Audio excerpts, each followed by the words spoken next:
Spectrovision Radio. Spectrovision Radio. Garabandal, it's the first time that apparition phenomena are actually filmed because people brought their cine cameras. This is the 60s, so it's the first time that we actually get filming of these events. And you have, very, very rocky, mountainous, slippery paths. And these young women are running, at extraordinary speeds, not looking at the ground with their heads back, their eyes up, because they would be watching the light, the angel who would bring them to the apparition, to wherever Mary was going to appear to them.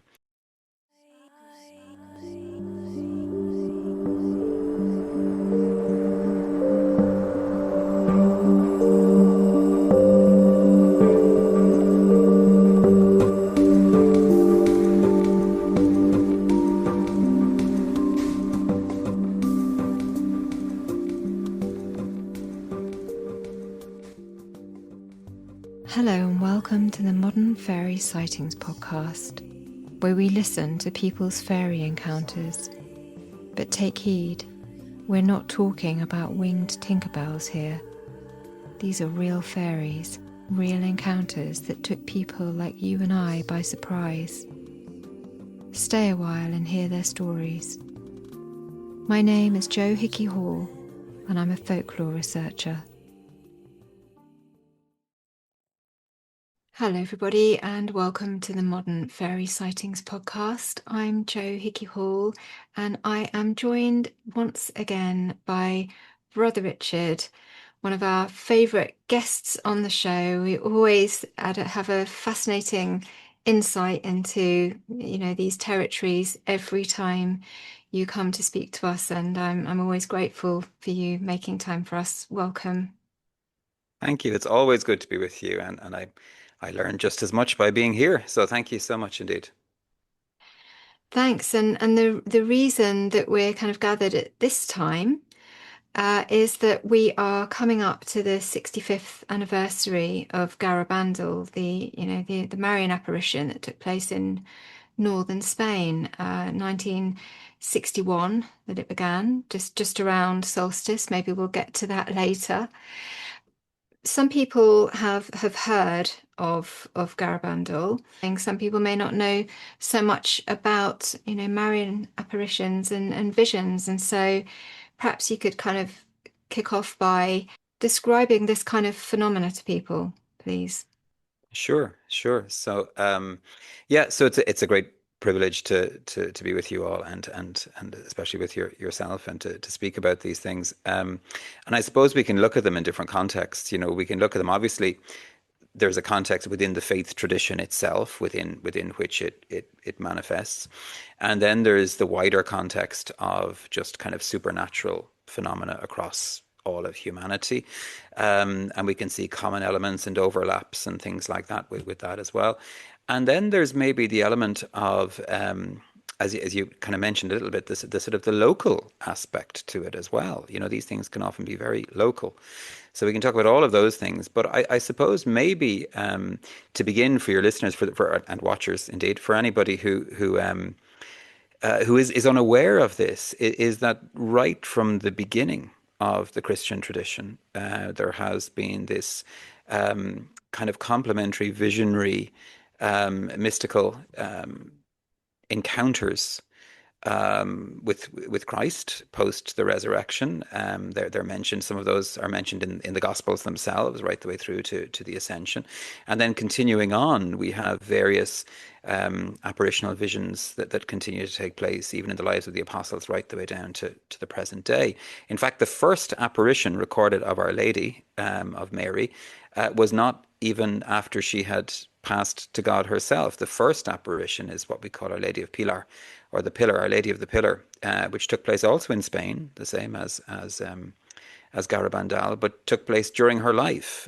Tradition tells us that Mary died at the age of 77, and so for a long time after the resurrection and ascension was obviously the sort of the anchor of that early Christian community, as they gathered around her as the sort of the conduit and connection to Christ, and as the mother of Christ, also became kind of the mother of the incipient church, the early church, and continues.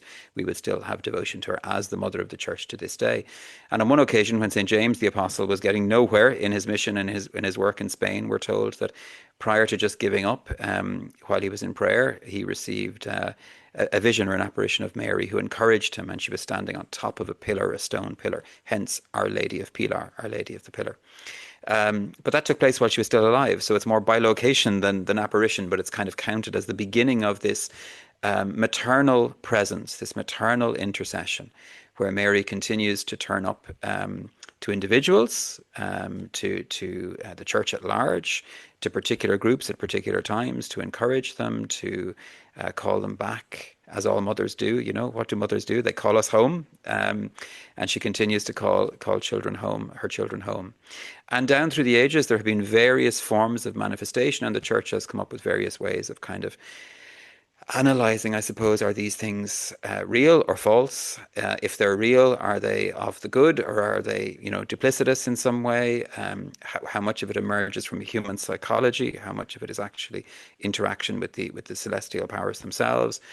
And so, yeah, it's a huge field, and there is a field of theology called Mariology, which is the study of Mary's place in salvation history and creation, etc. And then within that there is a whole field of those who study Marian apparitions, particularly because they are literally that common within the wider Christian tradition, the Orthodox East and Catholic West. But of course, Mary being mother, we would see her as mother of all people of all times and places. And I know many people who are outside, nominal Christian traditions, who have had wonderful encounters with Mary, who has been with them, in moments of great grief or great pain or great suffering, and they have encountered her simply as mother, because, as we all know, mothers don't worry about boundaries. They tend to cross over and be with people wherever they are, and in whatever need they have. So within all of that, I suppose, maybe just to say, before we get into Garabandal proper, the way that our tradition looks at visions or inspirations. And I know many of your listeners and watchers will have had their own visionary experiences. I mean, this is what the podcast is about to some extent, and I've even shared some of my own previously as well with you and with your cohort here. But the way we would look at it is that there are degrees of visions, which sort of begin with the inherently human and move right the way through to the celestial. And so one of the first kinds would be what we call interior visioning. So this would be where the faculty of the imagination is being used by an external power to invite us into an inner visioning. And lots of us have had these experiences, I'm sure, in meditation or in prayer, or just simply inspiration itself, where the imaginal faculty seems to be in contact with something more than just ourself, and is kind of raised up in this way. Now, that's all internal, right? We're not seeing anything external at that point. The next one up would be what we call imaginal visioning, which is where we are actually seeing something that we believe is external, but those around us may not necessarily see it or perceive it. And the way I often nowadays kind of explain this is to say, I'm sure you remember there was a kind of a fascination with it at the time, those filters on phone cameras where you could kind of hold up the camera and you would see somebody, the person is now in a silly hat or has an animal face or whatever it might be. They don't see it and nobody else sees it, but you're seeing it through the phone. And in that way, imaginal visioning is pretty much that way. And it can be absolutely real to the person who is seeing it. But it is still being generated from inside. And the imagination is used by the spiritual faculties to reach out and to kind of clothe whatever is out there. And so this is often paralleled with the kind of co-creation idea that we often find now in the paranormal sort of paranormal world. This idea that in some way what's out there is a real thing out there, but we're not seeing it as it actually is. It's kind of dressing itself in whatever is in our imagination or memory or whatever it might be. And so you can have even the experiences of people, who are all having a paranormal visitation, but they're all seeing different things or slightly different things, depending on what's there. In fact, I mentioned this to Tim recently. One of the old Irish ideas was that if you were seeing one of the good folk, for example, and the person beside you wasn't, there was a kind of a methodology which was to stand behind the person who was seeing, to swing your left foot around onto on the top of their left foot, to put your right arm around their right arm, and to kind of hook your chin over their shoulder. And this was supposed to reveal whatever it was they were seeing. And to some extent, not only is it just moving into the same physical space, but it was also a kind of almost a sharing of an energetic field in some way, that you were now kind of so close that you could see in this way. So anyway, maybe it was one of those traditions that was there. The third stage then is what we would call an apparition proper, which is where a spiritual power, good, bad, or indifferent, decides to reveal itself to a human being. And in so doing, manifests in such a way that as far as the human being is concerned, we have a physical presence in front of us. So this can be lower level entities. It can be human souls or spirits appearing. It can be angels. It can be, as we're going to be talking about in a minute or two, Our Lady. But the interesting thing about this is nobody else around perceives this. And yet for the person concerned, it is a full sensory experience. And we would say in the higher levels of this is accompanied by a state that we call ecstasy, ecstasis, which means out of oneself.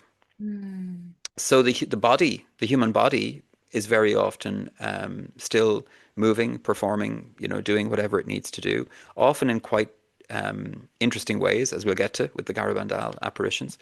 But there is a sense in which the lower level of sensing isn't happening. And so the human being in ecstasis is unaware of their surroundings. They are in that world. It's almost as though that world has crossed over into our world. But for them, it's a physical experience. So whether it's Our Lady or an angel or whatever, if they hand them something, if they touch them, they feel it as though this person was fully and completely present. And to some extent, we would say they're actually experiencing a deeper level of reality. C.S. Lewis, the great writer and theologian, has this beautiful thing about how is it that angels and ghosts walk through walls? And he says, we think of it as them being insubstantial, but they are actually more real than us. And our world is insubstantial to them. So they perceive it as walking through a fog, whereas we perceive it as something solid on our side, being penetrated by something insubstantial. So he has this beautiful idea that we're all passing through spiritual powers constantly. And as I mentioned in one of your previous podcasts, part of the blessing that we give to places and on journeys, etc., is to bless any being that we pass by, through, or around, visible or invisible. Because in that sense, just as even at the quantum level, matter is passing through us, that old joke about we're one with the chair or one with the table, at the quantum level. At the spiritual level, we would say, yeah, spiritually, we're moving through and around and in, as one of our great saints, Saint Catherine of Siena, famously said when she was asked about the soul and God. She said the way to understand it is that God is in the soul and the soul is in God, as the fish is in the water and water is in the fish. So this is this complete interpenetration, what St. Paul called when he mentioned God as the one in whom we live and move and have our being. So it's not that there is us here and a big space and God up in the heavens or the divine up in the heavens. It is in fact that at one and the same time, there is an interpenetration of being, attention, love, etc., presence. So having said all of that, that's kind of just a way of, and a very short introduction, about 2,500 years of theory, etc., in a very short way. That when we enter into mystical theology, this is what we're talking about, is ecstatic states.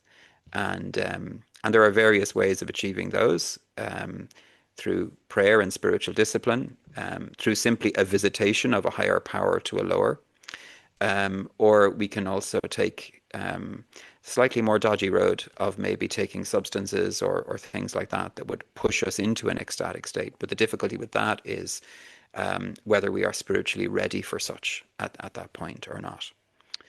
So that's kind of the groundwork for this evening's conversation. Thank you very much. It's extremely helpful to have that laid out. So I suppose maybe this is where we can kind of begin to look at the story itself. So it's worth remembering. Context is always important in all of these stories.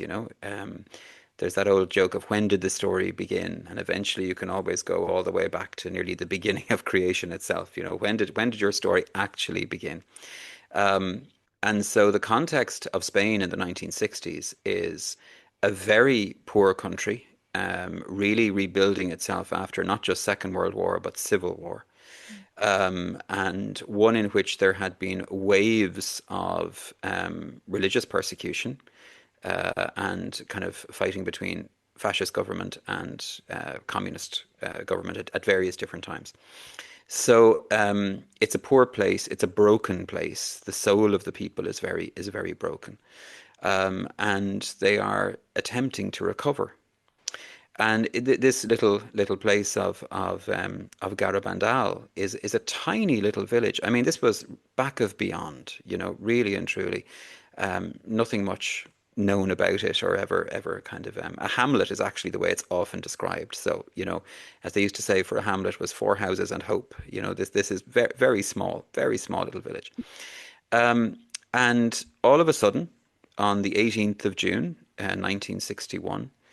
These four young women, aged 11 and 12, between the four of them, they were either 11 or 12, suddenly have this extraordinary experience of they're out playing, and again, we have to remember 11 and 12-year-olds in the 1960s, quite young in their mind, in their heart. They weren't the kind of pre-teens that we have now. You were a child, and then suddenly you were a working adult in those days in these places.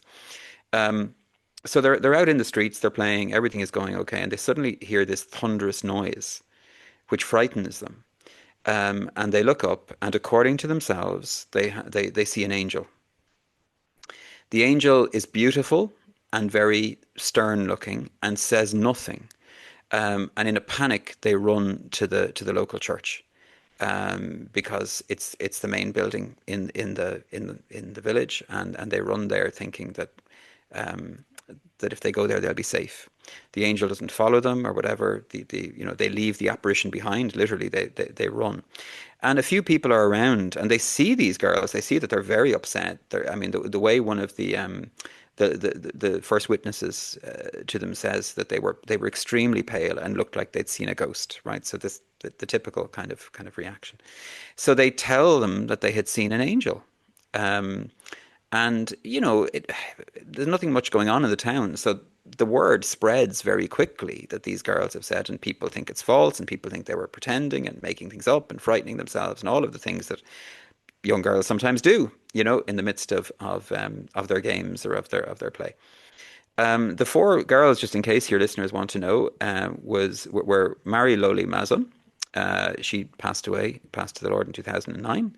Jacinta Gomez, Mary Cruz Gonzalez, and then Maria Conchita Concepcion Gonzalez. Good, beautiful Spanish name.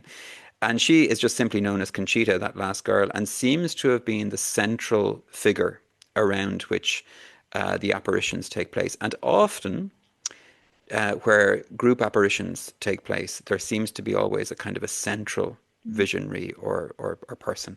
Um, from a paranormal point of view, you'd call them maybe the focus of the event, but the others all see everything as well. But Conchita becomes the kind of mouthpiece and is very confident in her dealing with crowds as the crowds get bigger and bigger.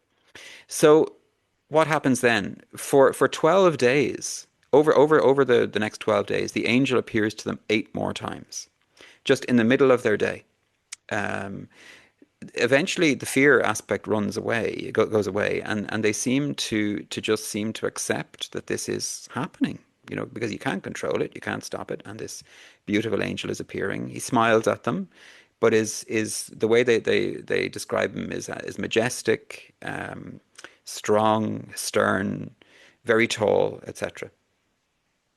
Finally, on July the 1st, the angel speaks. and says to the girls, and I'm reading from notes here now to make sure I get the words right. He says, "Do you know why I come?" And of course they say no.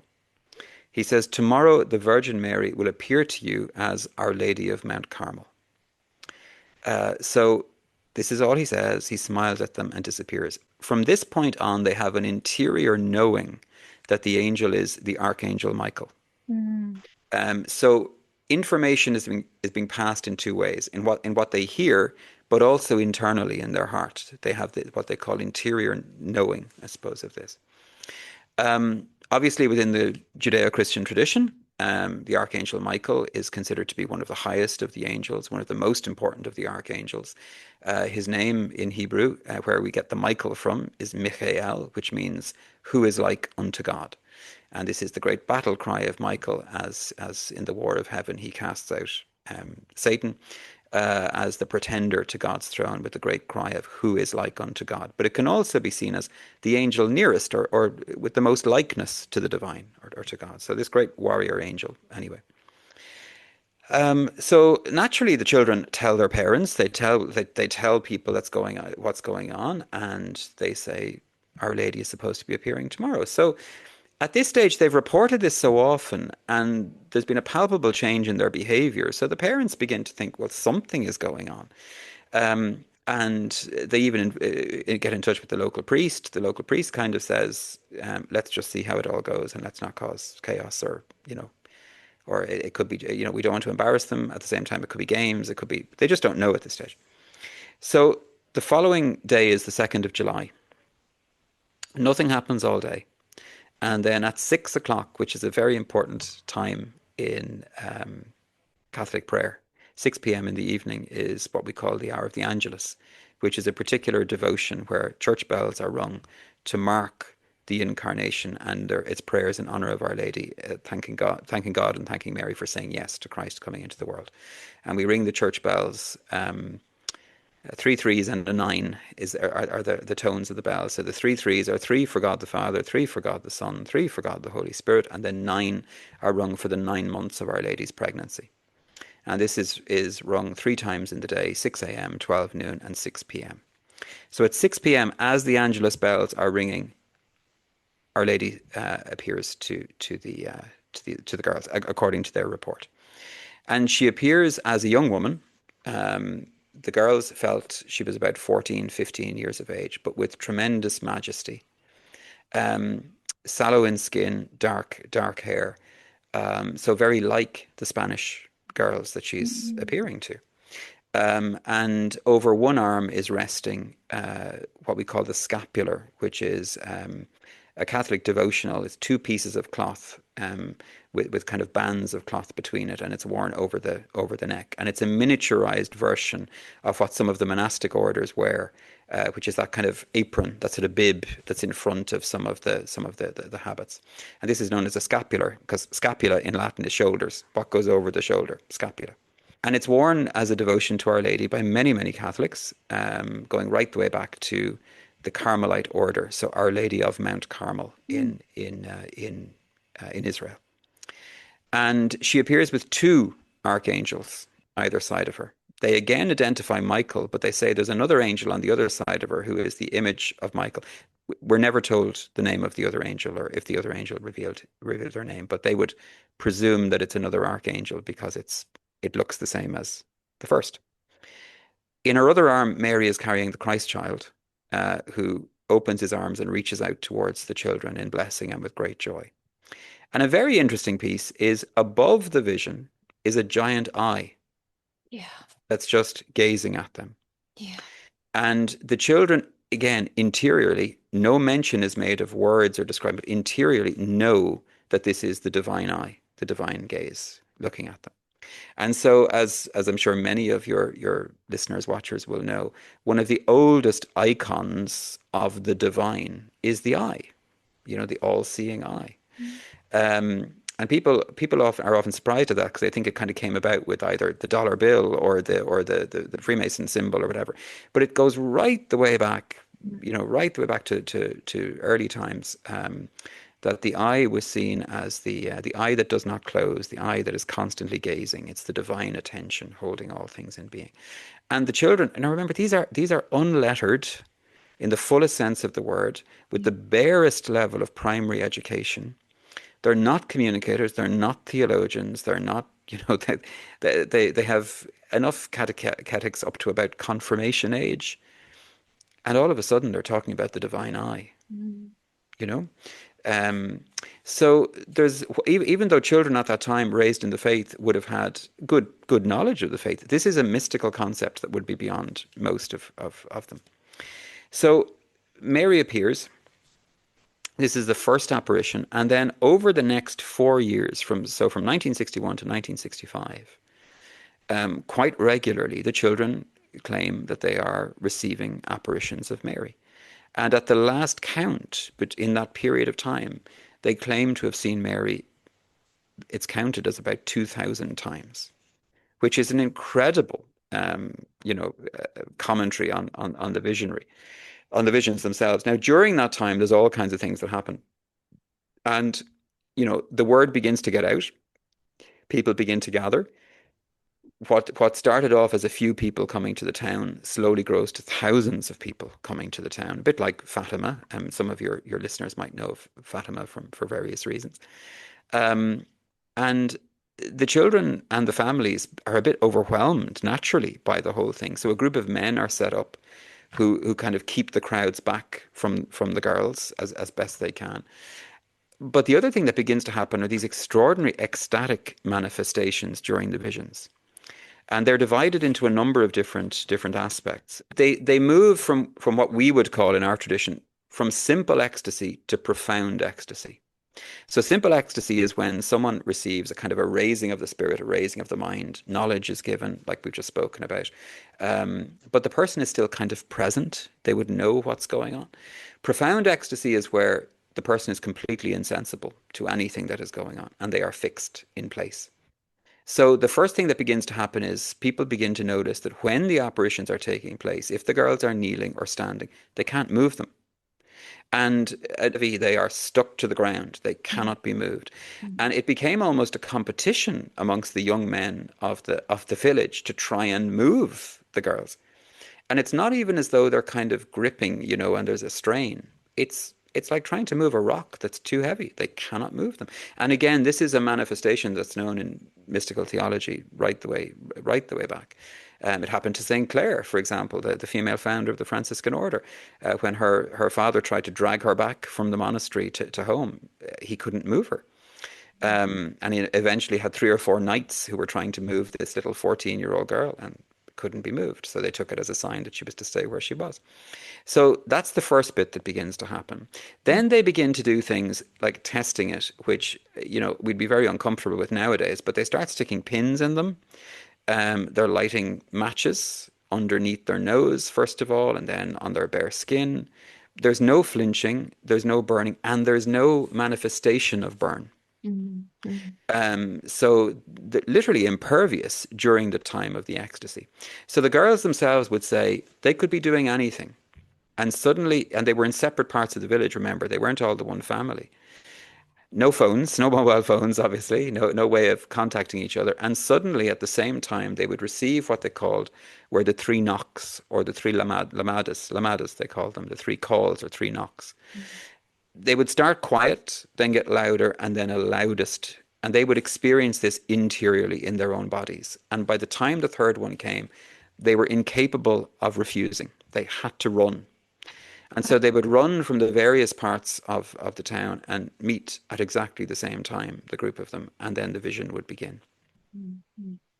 And even when families tried to hold them back, the distress was such that they just couldn't hold them back, and they would run to these places. Part of this running moves into the deeper ecstasy level, because Garabandal, it's the first time that apparition phenomena are actually filmed, because people brought their cine cameras. This is the 60s, so it's the first time that we actually get filming of these events. And you have, very, very rocky, mountainous, slippery paths. And these young women are running, at extraordinary speeds, not looking at the ground, with their heads back, their eyes up, because they would be watching the light, the angel who would bring them to the apparition, to wherever Mary was going to appear to them. Um, it was even known at one stage that one of the commentators called it an aeroplane phenomena, because he said as he was filming it, he realized that they were running, but they were barely touching the ground. They were on tiptoes running, and often the fastest men couldn't keep up with them. They would just zoom on ahead. So this is known as kind of ecstatic movement or ecstatic running, and this kind of extraordinary speed. And then they would arrive, as I say, all together. And when this would happen, then there was also what they called ecstatic falls, and they happened in two ways. The first was they would simply plunge onto their knees. Um, the local people said they could hear the bang of them landing on their knees. Again, without any injury, without any attempt to move themselves. They were kneeling for hours on pointed, very pointed, sharp rocks. People tried to kneel around them out of reverence and respect, and they couldn't manage it for longer than a few minutes, because it was, unless they put cloths down and coats down. And again, this is a 5-year period, which is it's worth remembering. Most teenagers, and I speak from experience here, if they are trying to manifest false paranormal stuff, it vanishes very quickly, because they simply cannot sustain the the concentration, the energy needed, and things tend to vanish very quickly. It's also interesting that of the 5 girls, exactly the same things were happening, and they were happening in tandem. The second kind of ecstatic fall they had were falls backwards, where they would suddenly just go over. Now, this some of your listeners, watchers might know of kind of the phenomena that's often known as kind of falling in the spirit or slaying in the spirit. You'll see it in evangelical churches, sometimes in some of the ecstatic African rituals and all of those kind of things, where people will just fall down. This was slightly different, because they would fall slower than gravity, and not only would they fall back, but they would fall in such a way that the body would remain in balance with itself. So they wore the clothes of the ordinary peasant girls that lived there, so kind of skirts and blouses. And one of the worries of their families at the time, with all of this falling, etc., was that they would be in some way immodest or uncovered. And what happened was the clothes themselves would move with the fall. And so they remained covered throughout. This is filmed phenomena, which is really, really interesting along the way. So you have trance, you have ecstatic fall, ecstatic running, what they call the ecstatic march, which was where they would suddenly take off, the 4 of them together. Our Lady in the vision experience would move ahead of them, and they would walk and even run, sometimes backwards, uphill, down dale, again, the heads snapped back, eyes fully open, no blinking going on, over very, very treacherous terrain without ever stumbling, falling, etc. And this was the piece really that began to kind of alert people to the fact that maybe something really genuine is going on here. Now, again, genuine doesn't mean necessarily positive or negative. It's just genuine phenomena.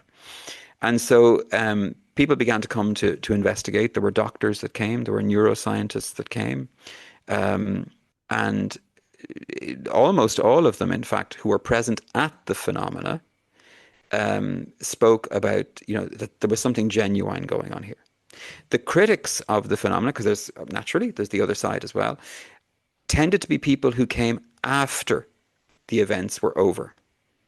And so they were going by descriptions, etc. And one famous kind of skeptic, and I mean that in a complimentary way, skeptical inquirer, was a gentleman, I think his name was Joe Nickel. And he basically said that nothing happened that couldn't have been achieved by girls just playing tricks. Now, I don't know what girls he knows, but I would be loath to say that a group of young teens could sustain this over 5 years without any injury, without any effect on the body, with doctors and nurses standing in front of them, shining lights in their eyes, checking their reflexes, etc., and not in any way reacting to any of these things at all. Yeah, and the fact that they were finding them to be of good health in they were happy children. There was no kind of mental health concerns going on of any kind. They were getting up and working the next day. It's Yeah, and they went on, to live very ordinary lives. They married, they had children. They three of them, I think, emigrated to the States. One, as I say, has passed away since. Conchita, the central visionary, lives in New York to this day and runs a pizza parlor. Um, all of them, however, have maintained absolutely that what happened happened. And so this is where the investigation begins, because now we're into what the content of the visions actually was. So we can go into that if you like at this point in terms of what was sure. actually being said. I'd like to pick up on some of the things Sure, that let's go with that. that you spoke about there. One of my thoughts around it is that, again, in many situations like this, you have, a group of older, more learned men kind of talking about making a decision about these young women, and they're just not believing them. It's kind of that in some, if they were a person of that village with some standing, say it with a priest, for instance, and the priest were to say that an experience had occurred, an apparition had occurred, then they would take them seriously. But you always have this situation where it's kind of like Absolutely. the meek and mild, Absolutely. and that are not believed. And so, and to hear how the girls were treated is it is awful to think about what happened. And luckily, as you say, they didn't come out with any actual physical, long-lasting or any. No, and as I say, even in the actual activity, they seem to have been protected Yeah, very well. I mean, they also had very good, strong families around them as well, which was good. As I say, very quickly, the men yeah, of the village decided they were going to kind of keep the crowds back and protect them. It didn't stop their families and parents constantly questioning them about, look, is this true or isn't it? If you've made it up, please come out and tell us. All of that kind of stuff that you would expect from parents. And again, it's that kind of society at the time, which is really the, please don't notice us. I yeah, mean, yeah. it's not that thing of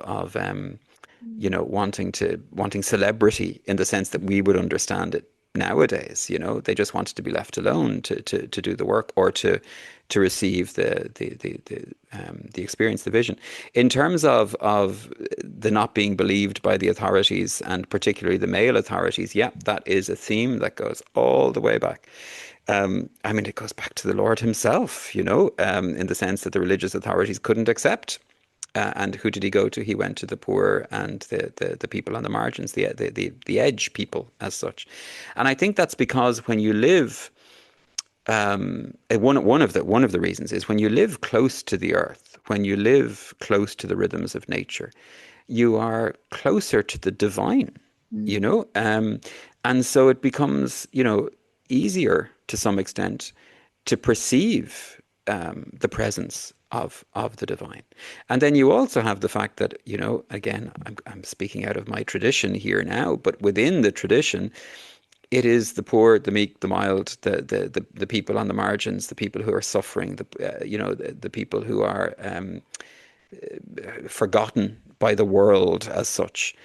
They're the ones to whom the call comes over and over and over and over again. And a lot of that, I believe, is because of, simplicity of heart and openness of mind. Because I think take it within the general paranormal world, even, there are those that would approach, you know, places where manifestations of whatever kind are supposed to be taking place, and they approach with the mind made up already. It can't happen, therefore it's not happening. Yeah. Um, Unless we say so.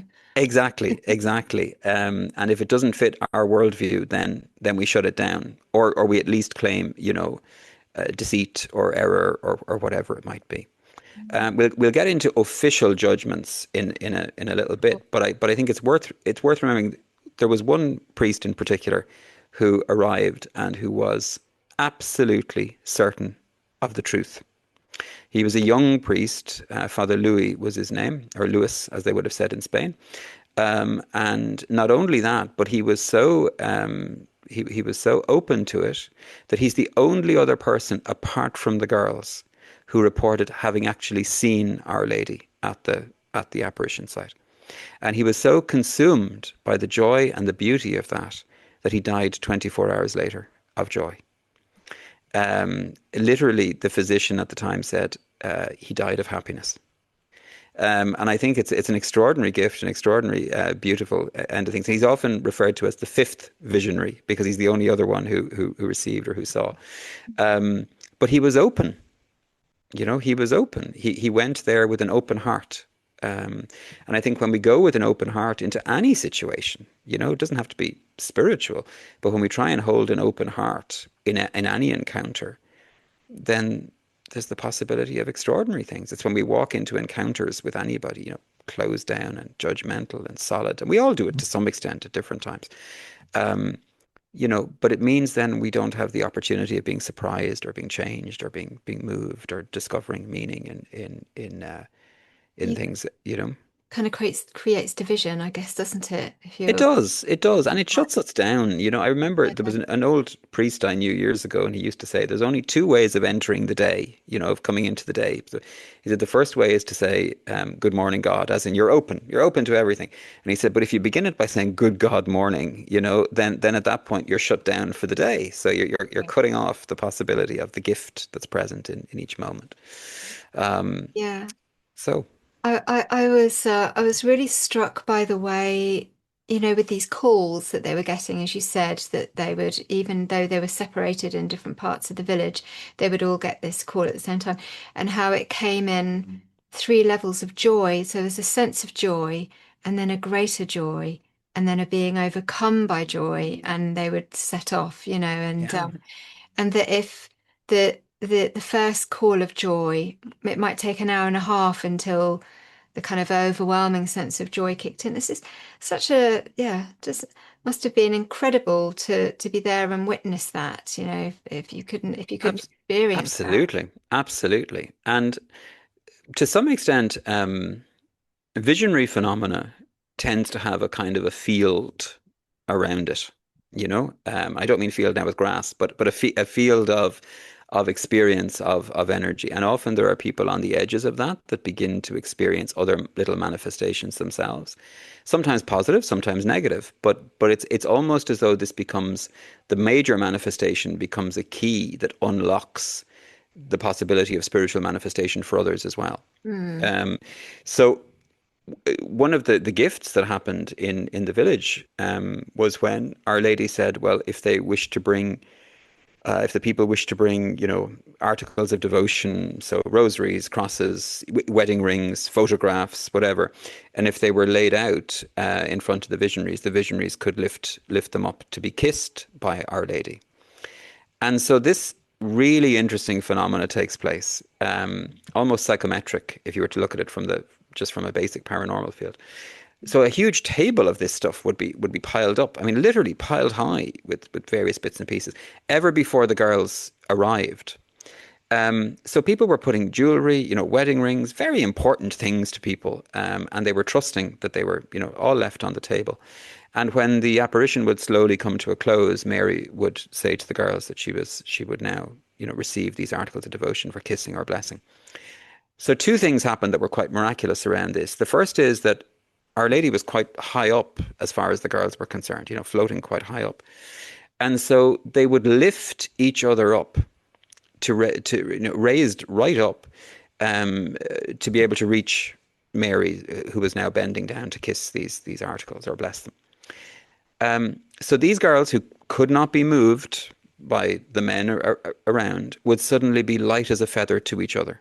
And there are photographs and videos of them literally just taking the legs of another, and without any effort, just raising them.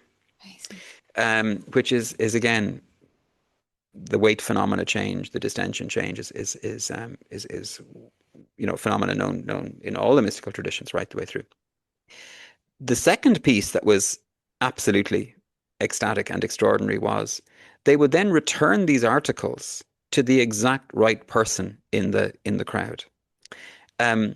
Again, while still in ecstasy, while still looking up. And they said that the angels or Mary would indicate which was to go back to whom.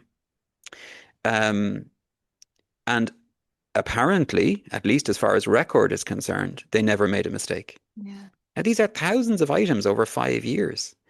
And Mary promised that miraculous signs, healings, blessings would go with these things. So they are very special. They're often handed down through families, etc. And I know I won't tell the story because it's his story to tell, but I know Tim Renner actually had an experience with one of these articles that was sent to him. Gosh, really? Yeah. So he speaks about it on his podcast, but as I say, it's his story to tell, so I won't spoil it. Go listen over there as well. Have to have him on to have a chat about it. Absolutely, I'm sure he'd be happy to tell the story. Yeah. And I've also come across people who have told me stories of conversions that took place, people who were sick who were healed, people who would have the palpable experience of maybe the presence of Our Lady, the odor of sanctity going with some of these things, where suddenly they would, these are metal, ordinary objects, they're not treated in any way, and suddenly people would notice that the room fills with the scent of roses, or filled with the scent of incense, or whatever it might be, when these things are kind of making their presence known. So they become very important, these almost kind of relics in a way of this experience. And the last kind of very visible manifestation that took place, which is really an extraordinary one especially from a Catholic perspective, is that the girls reported that quite regularly the Archangel Michael would appear to them, because he was instructing them in the mission ahead and in what was going to happen. And he would then pray with them and then give them Holy Communion. Mm-hmm. Now, if you're not Catholic or within the kind of major Christian denomination, you mightn't get immediately just how important this is. But within the Catholic and Orthodox understanding, Holy Communion is not just blessed bread or a remembrance. We believe, I'm not going to go into the whole theology of it at the moment, tune in some other time for that, but we would believe that the consecrated bread and the consecrated wine, once consecrated, while to our senses continues to appear as bread and wine, is actually the presence of Christ himself. So it's a very important, it's the center of devotion for Catholicism and Orthodoxy. And indeed within the Anglican Communion to some extent, depending on where you fall within the Anglican Communion. So because of this caused huge problems, that they were saying they were receiving communion from an angel. Because angels can't produce communion. Only ordained priests can produce communion. And so they asked the girls, where were the angels getting the hosts? And the answer that the girls gave, because they didn't know the theology of this, was, well, we'll ask the angel. So they asked the angel, and the angel smiled and told them, tell the priests that we take Holy Communion at the command of God from the tabernacles, the places in the churches where communion would be stored, and bring it to you at the orders of Our Lady. So that kind of solved it on a practical level. But then the question became, they would go through the motions of kneeling, their head would be back, they would pray in adoration, but nothing was heard, because once they were praying in ecstasy, their voice wouldn't work, and I'll say a word about that in a minute. And then they would tilt their head back and put out their tongue to receive communion, and it would look like they were receiving communion, but you couldn't see anything. So this really worried one of the girls particularly, and she asked and begged the angel, will you just let them know that this is really happening? So the angel promised that this would happen, and it was predicted 15 days in advance, that on a particular day he would arrive with Holy Communion, and anybody around would see Holy Communion that they were receiving. So she gets the call. This is Conchita. This is one of the reasons why she's known as the kind of central visionary. It was an experience that had just happened to her, not to the others. The others all received communion invisibly, but she was the one who received visible communion. And in the middle of this little street, with a big crowd all around her watching, she kneels down, goes into ecstasy, starts to pray, puts her head back, puts out her tongue, and a host, what we call the consecrated bread, materializes on her tongue. And we have video and photographs of that. Yeah. Of that moment. And she receives, as any Christian or Catholic would receive, communion. And so that put to bed, if you like, the idea that they were kind of making this up. And then the question became, where did it come from? Now, there is a report, it's not in the official reports, that says the priest went to the tabernacle in the village and counted the hosts that he had, because we're supposed to keep a count. It's so precious to us. We're supposed to keep a count of how many would be there in case something happens or one is lost or has to be found again. And this was particularly true at that time. And he discovers that one of the hosts is missing. So the angel was kind of letting him know this was okay if you take it as the truth of the whole thing taking place.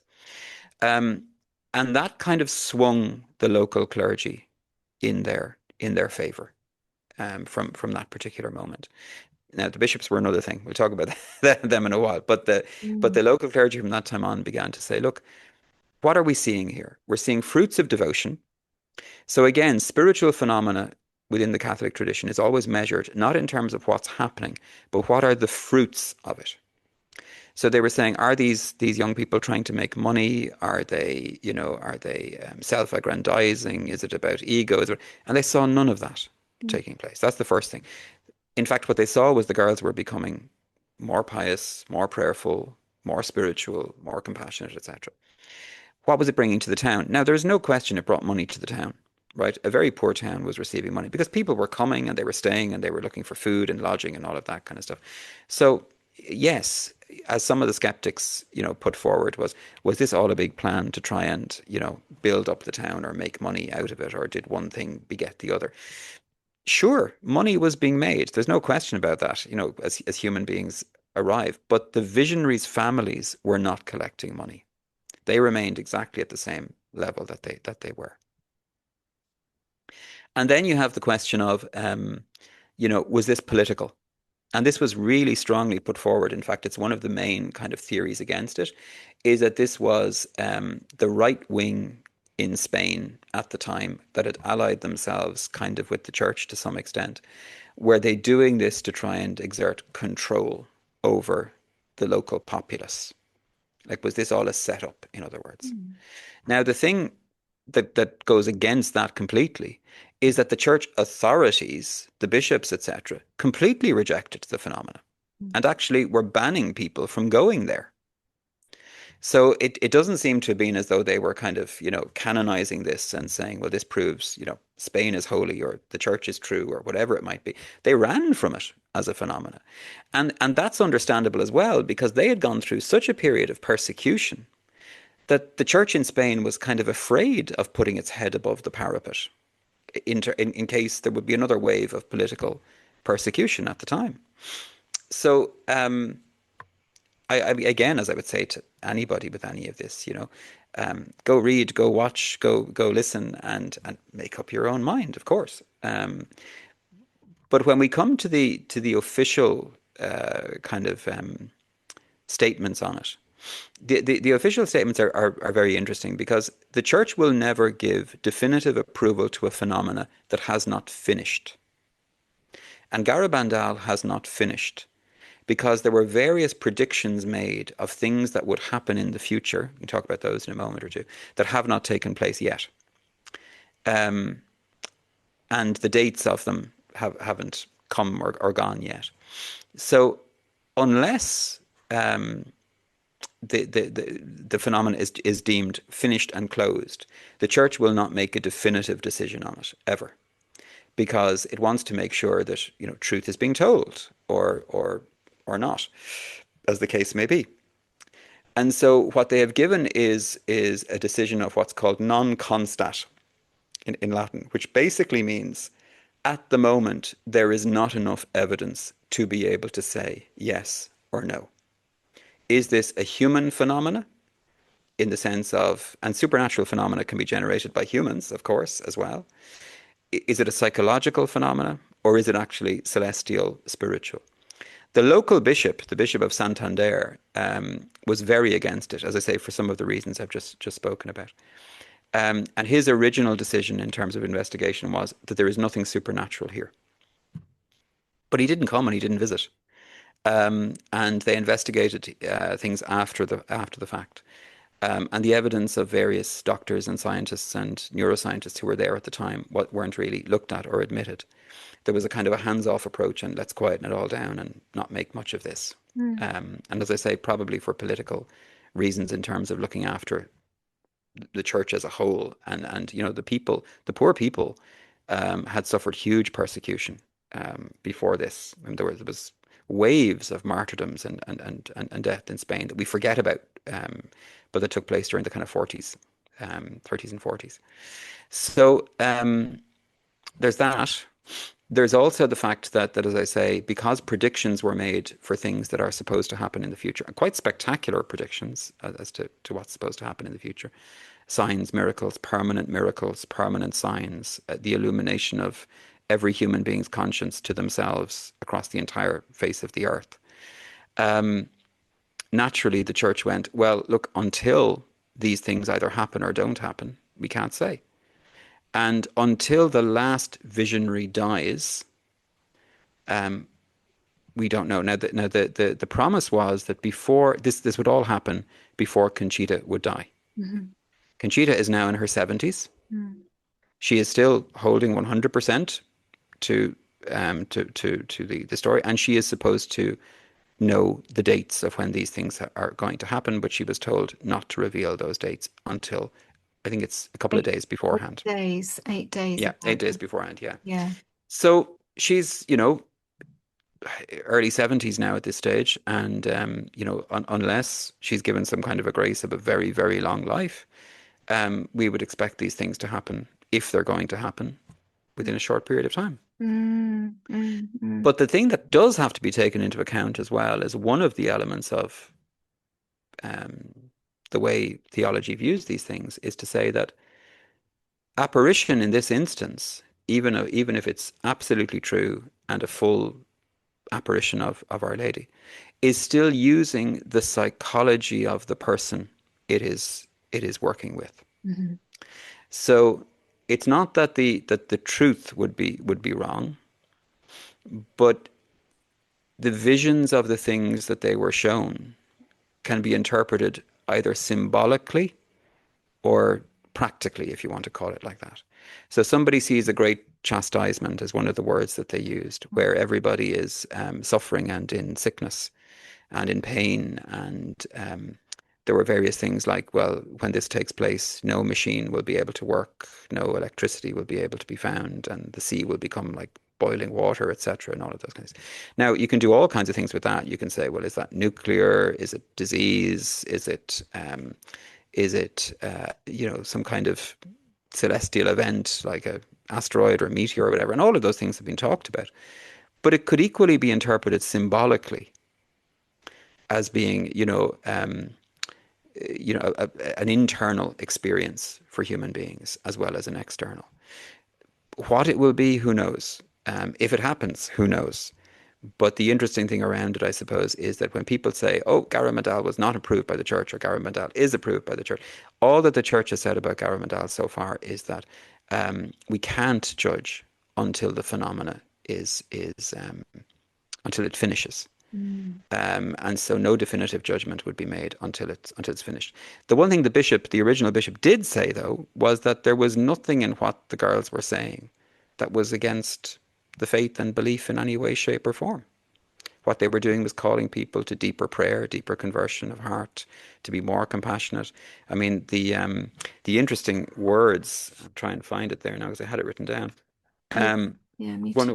One of the words that was simply there we are. This was the public apparition on October the 18th in 1961, to which 3,000 people turned up. The public message that Our Lady asked for was greater sacrifice, to do penance for our sins, to visit the Blessed Sacrament, in other words, to visit the church, but above all else and first and foremost, simply to live good lives. This is what we're being asked, So again, there's nothing revolutionary or new in what's being asked. The revolutionary bit is the bit that the girls prophesied later, which was this idea of a time coming or a moment coming where God would allow what they called the illumination of conscience. And this was the idea that there would come one particular day and one particular moment where literally they said time would stop. And in that moment, every human being would be shown the truth of who they actually are. Good, bad, and indifferent. So as to afford us a chance to kind of change, grow, move. Conchita was asked at one stage, what about, is this just for Catholics or is this just for Christians? She said, no, it's for everybody. And they said, well, what about the people who don't believe in Christ or God or whatever? And she said, no, they will be absolutely sure that it's coming from the divine, but they will be shown it within the light of their own tradition. So it's a very interesting, thing. Now, I mean, part of what we pray for as monastics is that phrase, the illumination of our own conscience. To become more and more subtly aware of where impulse, thought, desire comes from, so as to be able to discern what's good, what needs to be kept, and what's negative and needs to be let go. So it's a spiritual concept within the tradition, and sometimes it is the hard work you do yourself in terms of like analyzing and examining and all of that kind of stuff in the light of scripture and tradition. And then sometimes there's what's called divine illumination, which is where you would have a moment of an aha moment, call it like that, where you would kind of say, that's why that's happening. This is where this is coming from. This is what I need to change, whatever it might be. So that can happen on a very low level, or it can happen on a really big level where suddenly somebody goes through a massive change of life or life direction or whatever. So I guess it depends how far away, how far down the track you are from your own sense of, from your own sense of self. Because I was reading that there was one of the women that witnessed, that message on the October 18th message, just then, even just witnessing what was happening with the girls, was suddenly overcome with a need to rush home to her father and apologize for not, I think it was something like not looking after him properly or not appreciating him or something like that. Sure. He suddenly had this overwhelming. So it made me think about that, that there's just a little snippet there of the sense of the conscience coming up. I mean, you could say, well, the idea of chastisement or, made her, and she was thinking, this could be looming close, the end of the world could be looming close in her own thoughts, then that would. Sure. But it seemed to be more that she suddenly had a flash of, like what is described to us from people who have these near-death experiences, where they have a it's kind of like a reckoning, a realization, and when they come back, they are different people. And it happens in so many ways. I mean, I remember some years ago there was a wonderful television series, the kind of travel adventurer, Bruce Parry. I don't know if you know him. Anyway, he's done various TV programs, but he did this series called Tribe, which was where he was visiting with various different indigenous groups around and in some of them, at least, he was going through some of the initiation ceremonies that some of them did. And in one or two of them, there was kind of plant medicine and ecstatic ceremonies to go through. And in one particular tribe, I will forget which, but I remember whatever he went through included this kind of interior visioning of his past, basically highlighting moments where he had failed morally. This is his description now. And at the end, he was hugely overcome. And they said, well, like, how will this affect you going home? And he said, well, I'm going home to do a lot of apologizing, a lot of fixing, a lot of mending bridges and things like that. And I think this is one of the things we sometimes forget on the spiritual path, however we're leading it, however we're going, is that there is repair work to be done as well as everything else, both in ourselves, but also in the relationality. I mean, I speak as an ordinary human being. There's plenty of relationships along the way that I've messed up in as well as anybody else. And so, being able to bring healing to our life, being able to be ready in that way is important. And it's also important as well with all of these visionary events, be it Fatima, Garabandal, all of these various events, to recognize the ultimate optimism and positivity of it, which is really important because people get caught up in the chastisements, the punishments, all of these kind of things, all of which are conditional, by the way. And the girls themselves talk about this. They talk about like that Our Lady is constantly saying, look, I'm here as your mother to warn you. If you continue on this path, this is going to happen. If you don't, it won't. Right? So the second piece of the positivity, though, is always the message is, and in the end, love will triumph. God will triumph. My Immaculate Heart will triumph. And that's very different to a lot of the kind of disaster scenarios that are often seen across other paranormal phenomena, where it's literally, it's all over, folks, give up. And so I think that's really important for us to recognize as well, is that it's not a schoolmaster, with a big stick saying, go this way or I'll beat you up. It is somebody saying you have absolute ultimate freedom. You can live in whatever way you choose to live, but you need to know that there are consequences to the way we act. And naturally, if I choose to live a completely egocentric life, well, there might be some joy in that for me, but what kind of world am I going to leave behind if I'm living that way? Whereas if I choose the way of generosity, compassion, love, peace, the essence of the kind of golden rule that's present in all the great traditions, do unto others as you would have them do unto you, in various ways expressed in all of the great traditions, then in some way what I'm doing then is opening up. I'm building community. I'm living in reverence and respect for all other beings. I'm beginning to move towards divine purpose and meaning and illumination in my own life, in my own mind, in my own heart. So naturally, a good mother is going to want the best for us. And this is what the mother is doing as she appears in this way. And so I would go with what one of our own brothers, a theologian, said, actually talking about these kind of apparitions, is true or not true is one question. Good fruit or bad fruit is a completely different question. And the fruit that comes from this is good. So in that sense, it's perfectly okay. And pilgrimages continue to the place to this day. The girls, as I say, have departed that place. They don't live in that place anymore. You can understand that their lives would be completely fraught for the rest of their days. But even that they have chosen not to play the part of the person who's continually going back over their own experience and constantly talking about it. They're not doing the podcast circuit, put it like that. So we'll see what comes of it. Thank you. Yeah, really, it really is fascinating. I do wonder about it, and kind of partly the reason why I wanted to talk to you now, as well as it being the 65th anniversary, is just there just feels like there's something about these times. I guess we were talking about this a little at the beginning because we've Sure. there's a number of books coming out about fairies this year, my own included, and some kind of shifts taking place in the world, quite substantial. I mean, we don't hear about it on the news necessarily, of Sure. course, but I can definitely feel it and experience it and see it in the way that people are changing they're changing in themselves, even in their own lives, things like the jobs that they've kind of put up with for a while, or Mm-hmm. relationships they've put up with for a while.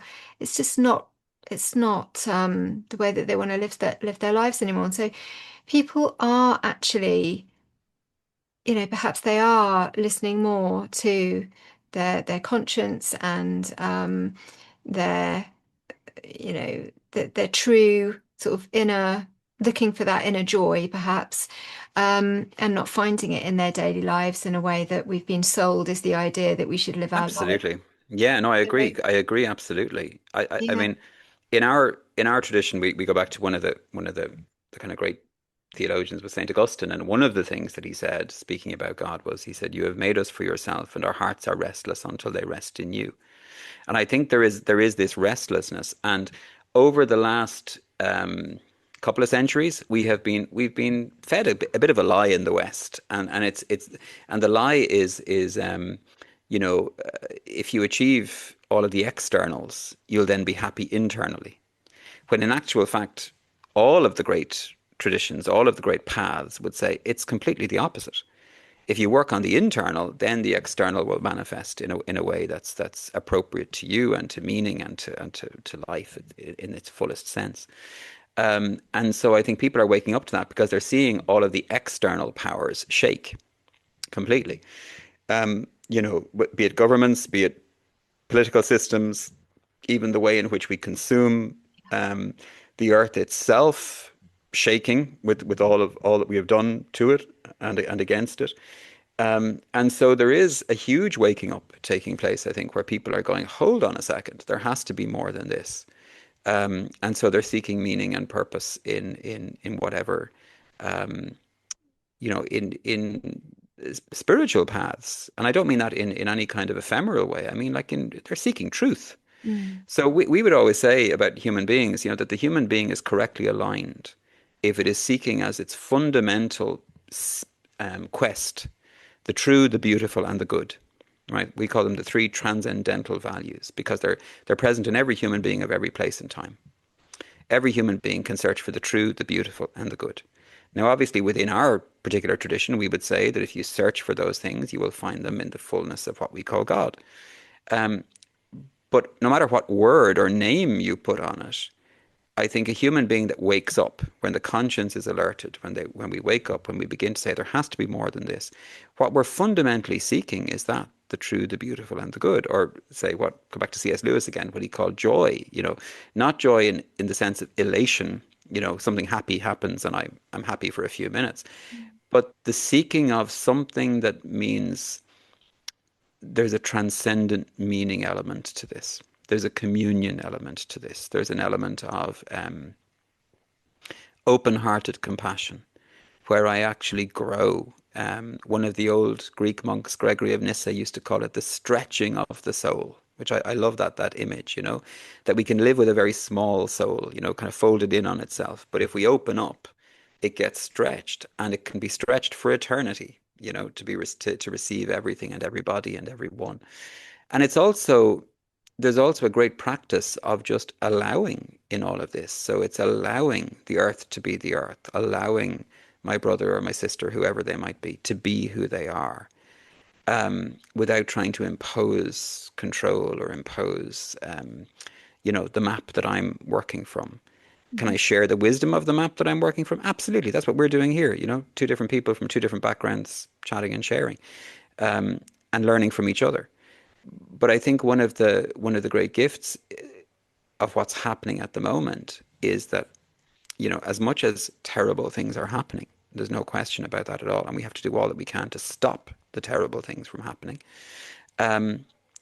It can at the very least, it can wake me up. So when I behold this happening, there is a question that has to be asked in my own heart and mind, which is, how am I going to live in a world where happening? And I think that's the great gift of the moment at hand. Yes, I agree. Thank you. I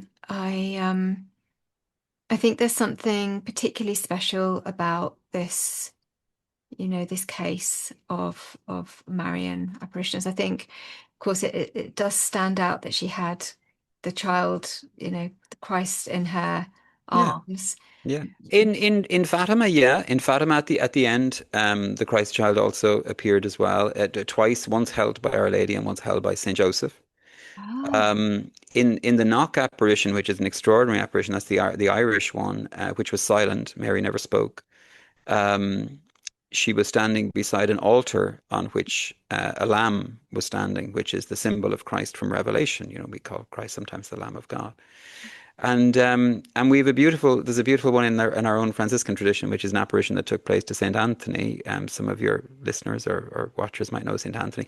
The poor man has landed with the Lost Property Office, unfortunately. But he was much more than that, and a tremendous devotion to Our Lady. And on one occasion, she appeared to him and she placed the Christ child in his arms.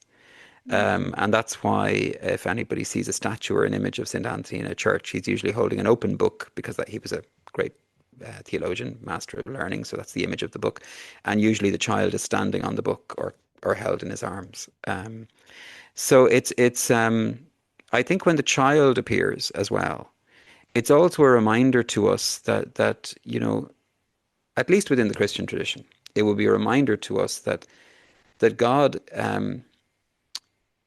has entered our life, our human experience, fully and completely.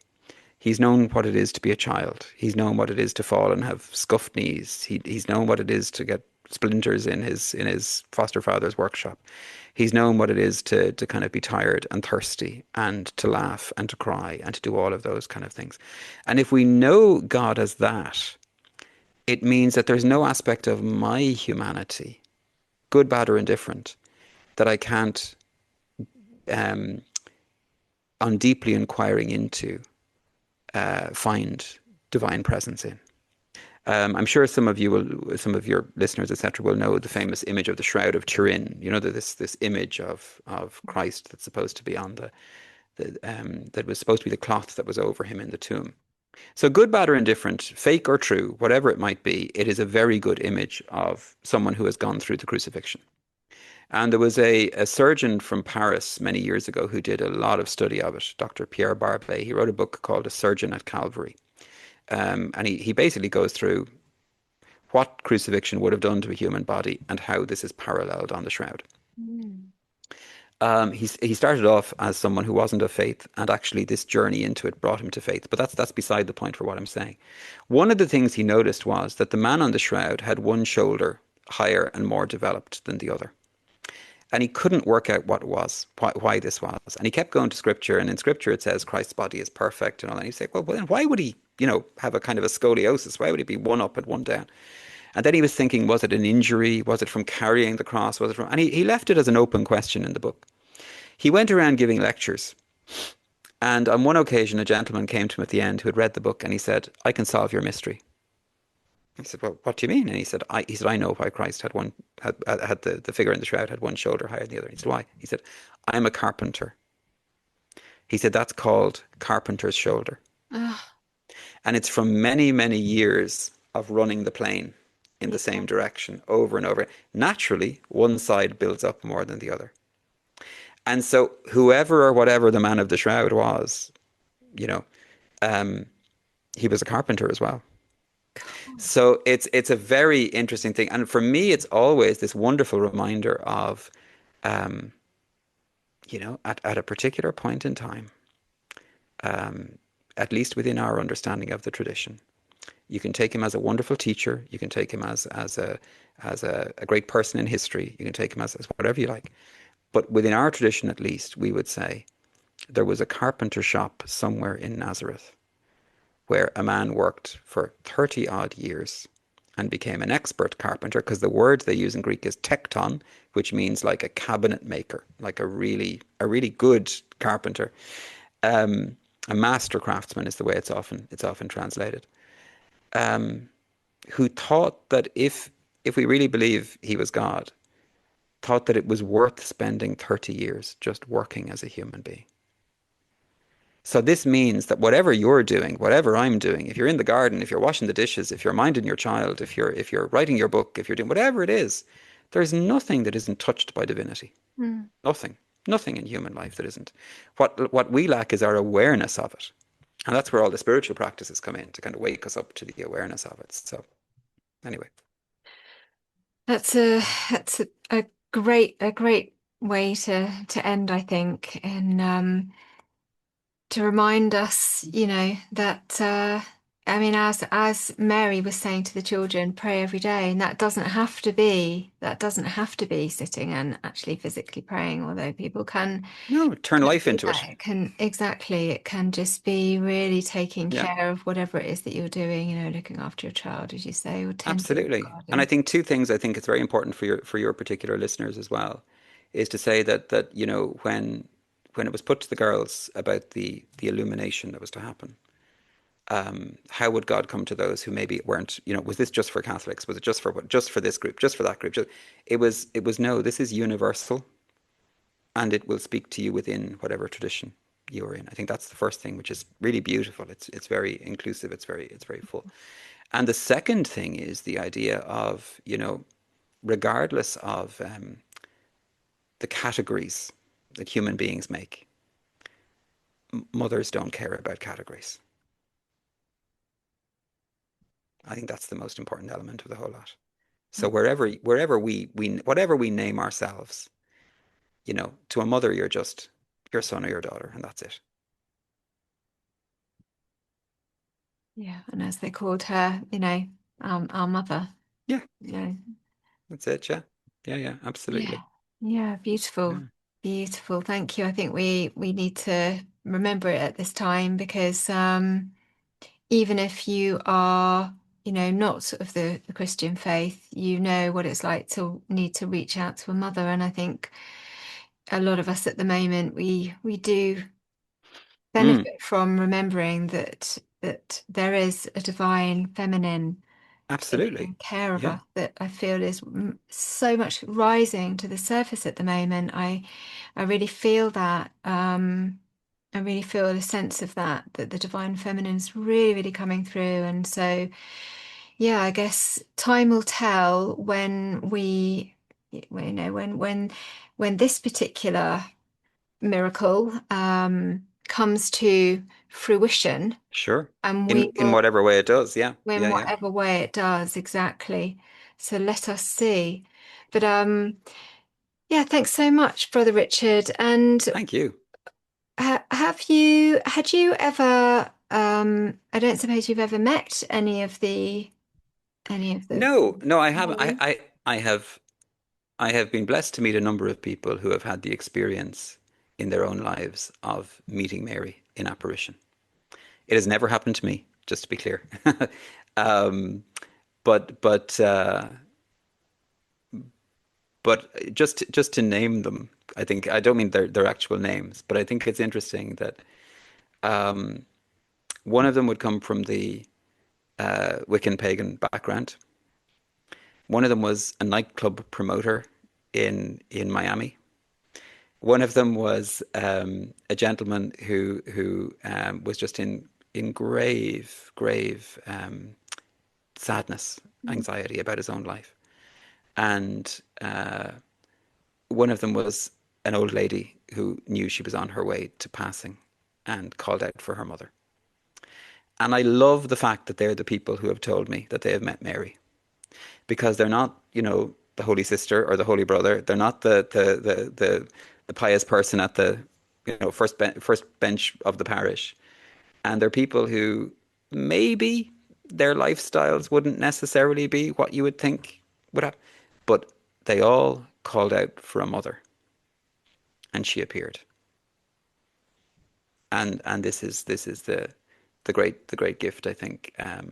The universality of mother and of divine feminine, as you were talking about, and I mean, obviously in our tradition, the great icon of the divine feminine is Mary. Um, and some other day, maybe we can have a conversation about that, because that's really interesting how the divine feminine manifests across all of the different traditions and even within the fairy world as well. Um, but I think the gift for me in knowing those people who had those life-changing experiences, absolutely life-changing, not necessarily tradition or faith changing, but life-changing, was that they now knew they were accompanied, and they all knew that they all knew that the mother is always with them.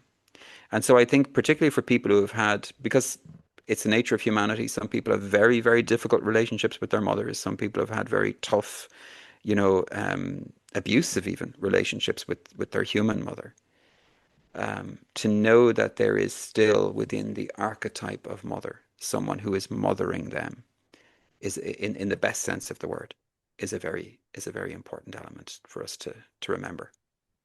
Quite so, yes. No, that's beautiful. It kind of sounds like the stories, the stories of Jesus. These are the people he would go out and meet on the road and have these interactions with, and it just mirrors that entirely. So how wonderful to hear those stories. What a privilege Yeah, to a hear gift. those stories. I mean, my goodness.